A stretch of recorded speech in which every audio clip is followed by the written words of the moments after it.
Hi guys, இன்றைக்கி வந்து சஷ்டி விரதம். ஸோ காலையிலே அப்பா ஃப்ரூட்ஸ் அறிய ஆரம்பிச்சிட்டாங்க. ஏன்னா இன்றைக்கி ஃபுல்லாகவே சாப்பிட மாட்டேன் நான்.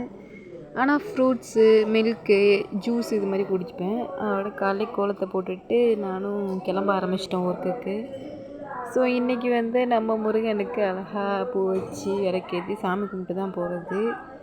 அதோட அப்பா பார்த்தா ஜூஸை போட்டு அரைச்சி வச்சுட்டாங்க. ஸோ அப்படியே நான் ஒர்க் கிளம்பிட்டேன். அப்புறம் ஒர்க்கு விட்டு வரும்போது 5 பால் பாக்கெட் வாங்கிட்டு வந்தேன். அப்பா நமக்கு தான் வாங்கிட்டு வந்தாங்க. ஸோ நம்ம வீட்டில் ரெகுலராக ஒருத்தவங்க பசும்பால் கொடுப்பாங்க. பசும்பாலையும் காய்ச்சி சாமிக்கு வச்சு படைச்சாச்சு. ஸோ வந்தும் வீட்டில் விளக்கேற்றிட்டு சாமி கும்பிட்டோம். ஸோ இன்றைக்கி வந்து சஷ்டி நல்லா ஸ்டார் கோலம் தான் போடுவேன். அது ஷட்கோண கோலம் கூட போடலாம். நான் வாசலில் போட மாட்டேன், சாமியாரில் மட்டும் போடுவேன். இன்றைக்கி அம்மா என்ன செஞ்சுருந்தாங்கன்னா, சோறு வடித்து ரசம் வச்சு பாவக்காய் வறுத்துருந்தாங்க. ஸோ மாம்பழமும் அப்பா வந்து அவங்க ஃப்ரெண்டு வீட்டிலேருந்து படிச்சுட்டு வந்திருந்தாங்க. ஸோ பாலை காய்ச்சி சாமி கும்பிட்டுடலான்ட்டு விறுவிறுன்னு காய்ச்சிட்டு இருந்தேன். ஆனால் நாட்டு சர்க்கரை போட்டு அம்மா காய்ச்ச சொன்னாங்க. ஸோ அப்படியே சாமிக்கு வடித்து படைச்சிடலான்னு. இது வந்து சஷ்டி விரதங்கிறது நீங்கள் ரொம்ப ஃபாஸ்டிங், ரொம்ப உடம்ப வருத்திட்டு எடுக்கிறதுலாம் ஒன்றுமே இல்லை. நீங்கள் ஒரு வேளை சாப்பிட்டு கூட விரதம் எடுக்கலாம்.